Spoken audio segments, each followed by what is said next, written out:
Business Brain, episode 626 for Wednesday, February 26th, Levi Strauss Day 2025. Oh, the music didn't go. Why didn't the music go? Well, that's weird. You know what? I'm letting it roll. That's it. It's real. Why not? Yeah.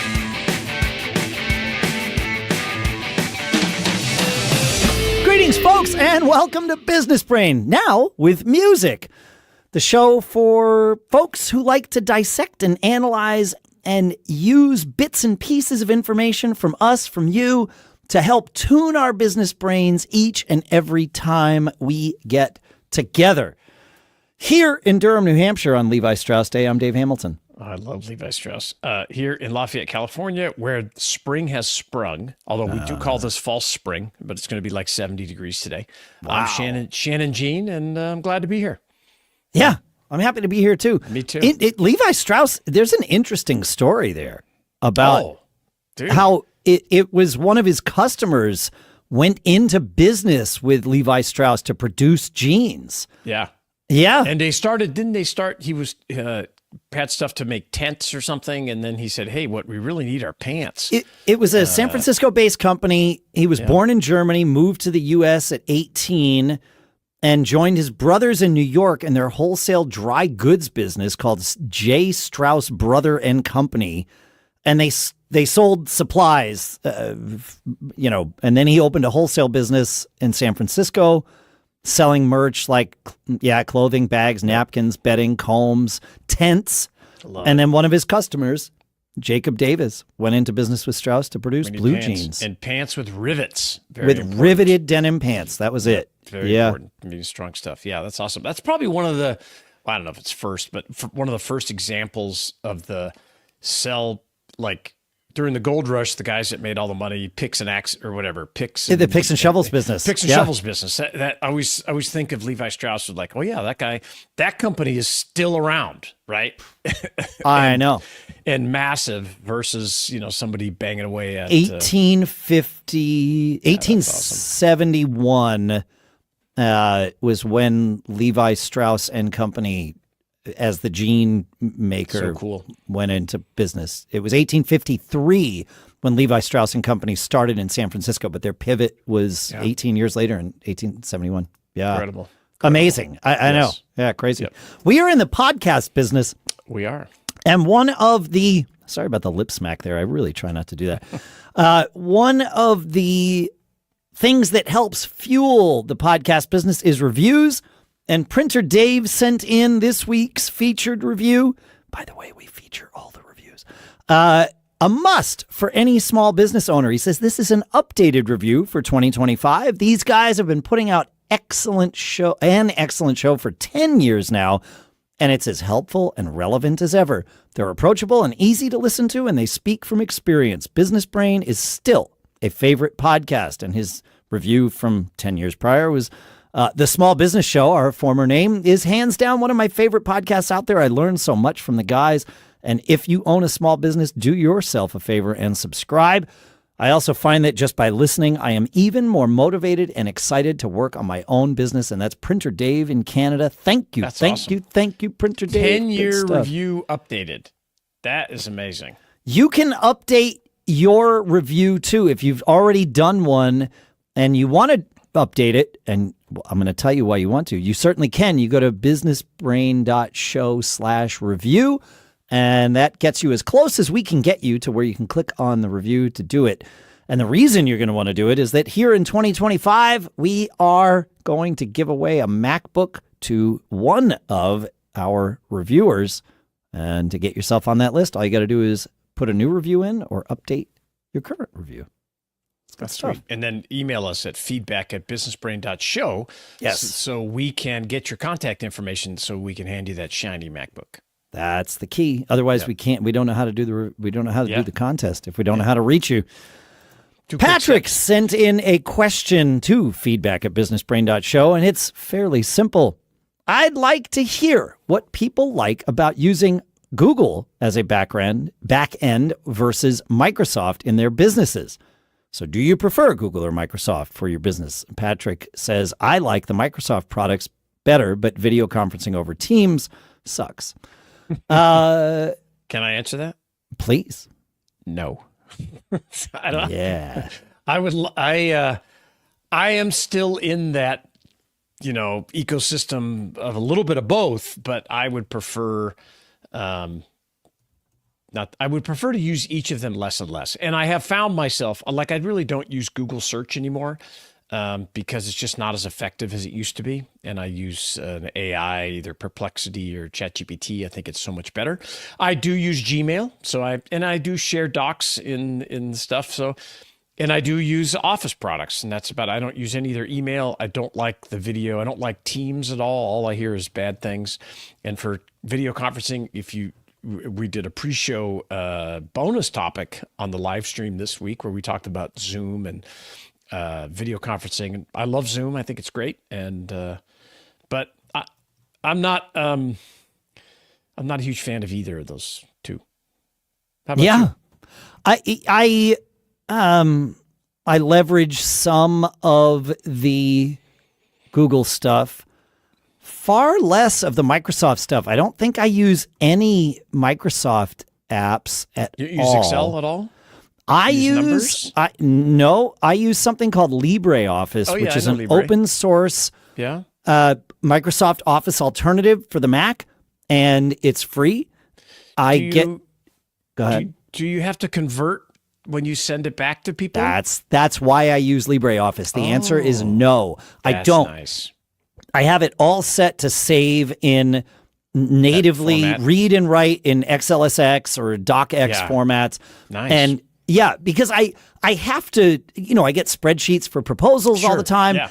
And I can't open those in numbers on the Mac and convert them back. It blows everything up. Yeah. My clients would never work with me again. So we use LibreOffice, and we open it and we edit it and we save it, and it's just like they have no one knows that we use that versus Excel, and it's free. That's really good. I gotta look at that. Yeah, that's great. And then for our cloud-based stuff, the Google Docs, if you will, we use Google Docs sometimes with some of the businesses, especially with our customers and clients. We use Google Sheets sometimes. Yep. But internally, it's all Synology Office and Synology Drive, which is hosted locally on our own Synology disk station, and it works out great. Yeah, it's awesome, and nobody has my data. Yeah, I love that. Yeah. I think that's the only downside is if either the disk station goes south or it's hosted here at my office, so if the internet connection in my office goes south, I don't have access to it. Yeah, and I would say you have to be a little more technically inclined to set something like that up. A little bit. It's not as bad as you might think.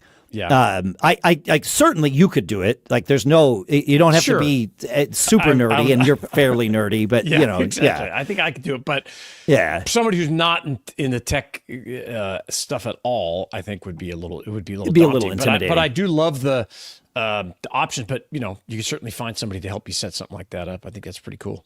And if I wanted to, I could put a disk station at, say, my business partner's location, and they would sync with each other. And so and they could do load balancing and all that stuff. That if my connection went down, but his stayed up, then everybody else could still get to it, and it would still do all the syncing and that's all that cool stuff. So I love it. That's great. Yeah. Pretty cool. Yeah. So I also today want to talk about, I mentioned this last week, and I can give you some examples, but I wanted to talk, I see it, I'm going to make sure I phrase this the right way. I see it in different ways, is that often people, especially aspiring entrepreneurs, stop after their first failure. So I want to dive into that a little bit and talk about it. And I'll give you an example that I've just seen a couple times recently and I'm in this, I have this weird auction liquidation business, and I bought stuff this way forever. And that business is one that easily lends itself to, I tried it once, it didn't work, and it doesn't work, right? Because I failed it the first time. And so now what I've done is, after I saw that happen a few times in this last 6 months or so, is I always say now, this business is about the averages and profit over time, not this deal is amazing or this first deal is terrible and so I'm never going to do it again, right? And I think is there any business that's not?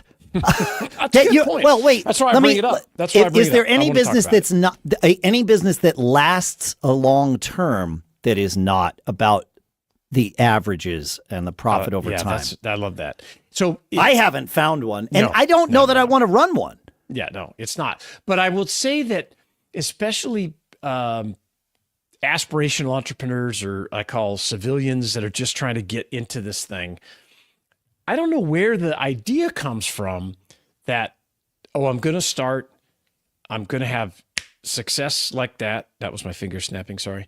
And then I'll have a little more success, and then a little more, and then a little more. And the chart, the line on the chart will just keep going up and to the right. Right? It's success impossible. is not linear, folks. Yes. I'm here to tell you, and the month of February 2025 has been here to remind me that success is not linear, folks. Always that way. Suffer some losses occasionally. Yes. Yeah. And I think the way I try to teach people is that it's that mindset of it is this systems you're developing. It is this foundation that you're developing, because everything you're learning is definitely linear, right? So the stuff you're learning, it's accretive. In that once you learn something, it adds to it, but it's not linear. I mean, I stay at plateaus and then I learn something and I step up. Okay. Yeah. Right. Terminology. You're smart but you're right. It moves in one direction. Yeah, it moves in one direction. Okay. So whereas profits do not. Never. Revenue, profit, never. No. So if you can going into things, whether it's a new project, a new business, you're launching a new service, whatever, developing that mindset and sharing that with people that are working with you on the team or on this project or whatever it is, that, hey, we don't know if it's going to work. So we're going to experiment. We're going to start. We're going to try. We're going to adjust, right? Because I guarantee it's not going to work the way you think it is. And so that's, you got to come up with a system to, cut off that mentality that, oh, this doesn't work. I see it, like I post about stuff and I'll see it in the comments, like, I tried this, I failed, this doesn't work. And it frustrates me to no end. I am so patient. I know I'm an impatient person at my core. Fine. I fully admit that, and it's part of what fuels me. However, when someone doesn't know something, I like to teach. So I can generally be somewhat patient there. Where I lose all interest in teaching is when someone does that, when they say... It drives me nuts. It drives me... It's like, what are we... It's such a bad... what a mindset. Yeah, it's a terrible and I know we framework, might be insulting some of you out here, and I'm sorry... But it is true that certainly from my standpoint, if you're someone who the first I tried it, I failed, and I think this all came up when I was talking about AI last week, that I had somebody that said, oh yeah, I tried, I hadn't used ChatGPT in 2 years, which just boggles my mind, and the last time I tried it, I asked it to do a search about me, and it got the data wrong, so it's wrong. It's wrong. Doesn't work. No, you're just not popular enough for it to have data about you. That's right. That's how we started talking about this. Yeah, it is. And it's like the comment that I get of like, oh, I tried this, it didn't work, I lost some money or whatever. I don't do this, but what I want to do is go back in the public comment and say, it didn't work for you. Yet. Yeah. That's good. Didn't work yet. But if there is no yet, if you don't give it the runway it needs, or you use a tool like ChatGPT the wrong way. Yes. And you're doing it wrong. You're doing it wrong. Now, you're doing it wrong. with any tool, it, like, I used it wrong the first time of course. too. I do it all the There's time nothing. It's about me learning how to use the tool. It's yes. You know, we have to have open minds and neuroplasticity and adapt. We got to be able to adapt. You got to adapt and program your moist robot brain. Yeah. That okay, it didn't work this time. I'm going to change what I'm doing here and adapt. I'm going to record this data that's going to help me make a better decision next time. And, like with these auctions, I always tell everybody, don't ever buy anything until you already know what you can sell it for, right? If you want to be a reseller, that's the first law right there is, oh, I've researched it. I can sell this for $100. So it's okay for me to buy it for 50 or whatever. Right. And if you go into it from an emotional standpoint, oh, I need to make extra money and I'm just going to go in and this looks like a good deal and I'm going to do this. You're going to be disappointed. You're setting yourself up for failure.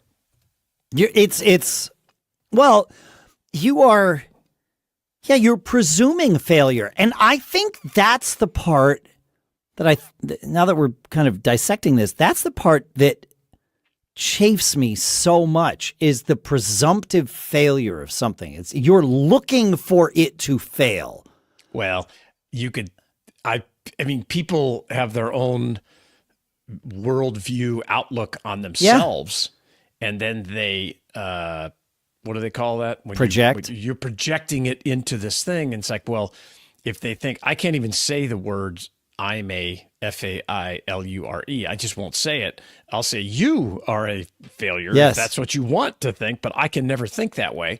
And so if you think that way about yourself, well, you're positioning yourself to fail.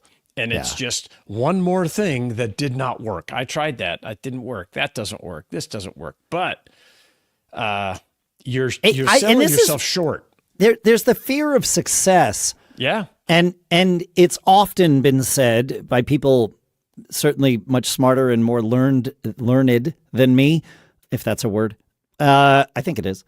That the fear of success and fear of failure are two sides of the same coin. Absolutely. I see people sabotage themselves all the time. Yeah.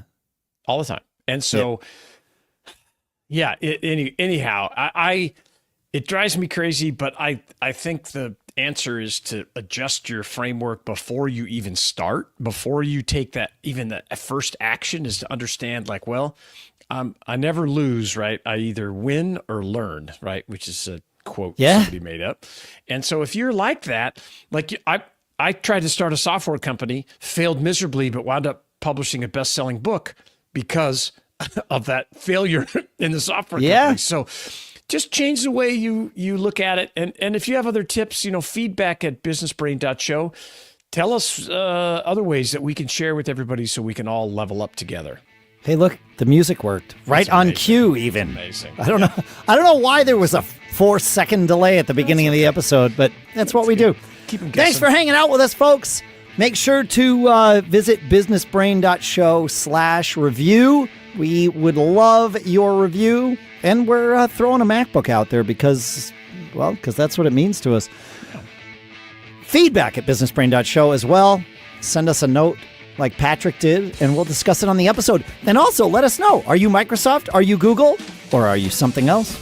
We'll see you on Friday. Yep, see you Friday. Later.